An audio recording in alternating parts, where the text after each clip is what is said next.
gentlemen, welcome on board this Eurostar to Paris. Take a trip abroad and there's one thing besides your passport you're almost bound to pack. Yes, your mobile phone.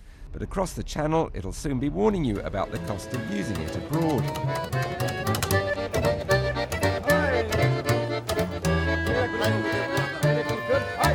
It's called roaming, and there's always the worry that it could result in some shocking bills when you get home. Hang on, I'm just going to turn this off actually.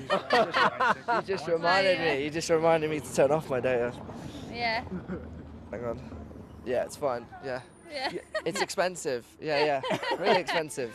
But for years now, the European Union has been acting to bring down the cost of roaming, capping the amount mobile phone firms can charge you to call, text or use data when you're away.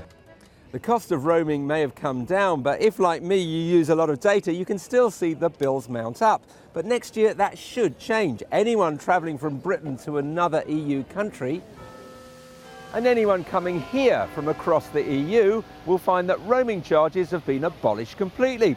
But what happens if Britain decides to say goodbye to Europe? It could be a little bit more expensive, yes, I believe that. But I don't think people would stop coming to the UK because of that, no. There are lots of other good reasons for the Britons to stay in the EU, but not for mobile roaming charges. The mobile phone companies seemed reluctant to discuss the implications of a Brexit.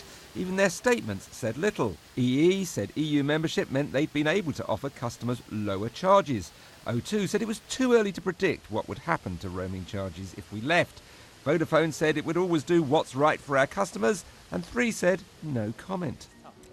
Kesterman watches the mobile industry closely. What does he think will happen?